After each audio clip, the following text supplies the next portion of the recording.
চোখ রাখবো পরবর্তী খবরের দিকে। সরকারি জমি দখল নিয়ে এবার কড়া বার্তা মুখ্যমন্ত্রীর। বিএলআরওদের নিয়ে এবার কড়া বার্তা মুখ্যমন্ত্রী মমতা বন্দ্যোপাধ্যায়।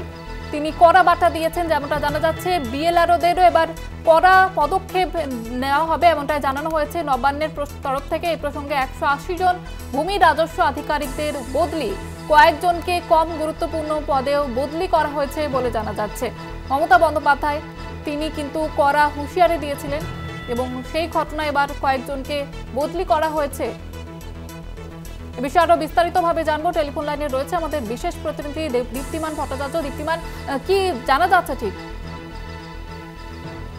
প্রায় 180 জন ট্রান্সফার করা হয়েছে এবং তাদেরকে যাতে খুব তাড়াতাড়ি ছেড়ে দেওয়া হয় বিভিন্ন জায়গা থেকে, সেই মর্মেও বলা হয়েছে। অর্থাৎ এত বড়, এর আগে আমরা দেখেছি যখন ভোট পরবর্তীকালে প্রথম যে বৈঠক করেন সেখানে কিন্তু ল্যান্ড রেভিনিউ ডিপার্টমেন্ট নিয়ে কিন্তু সরব হয়েছিলেন মুখ্যমন্ত্রী এবং তিনি বলেছিলেন বেশ কয়েকজন আছে যারা কিন্তু এখান থেকে সরতে চান না এবং এখানে বেশ কিছু অনৈতিক কাজকর্ম হয়েছে বলেও তিনি বলেছিলেন। এবার কিন্তু সেই পরিপ্রেক্ষিতে মুখ্যমন্ত্রী সরব হওয়ার পর কিন্তু এই 180 জনের তালিকা তৈরি করা হয়েছে এবং এই 180 জনকে কিন্তু এখান থেকে প্রত্যেক জেলা থেকে প্রায় ট্রান্সফার করা হলো, সব জেলা মিলিয়ে, এবং এদেরকে ট্রান্সফার অর্ডার ইতিমধ্যেই ছেড়ে দেওয়া হয়েছে এবং বলেছে যত তাড়াতাড়ি সম্ভব এদের সকলকে যেন রিলিজ অর্ডার দিয়ে দেওয়া হয়।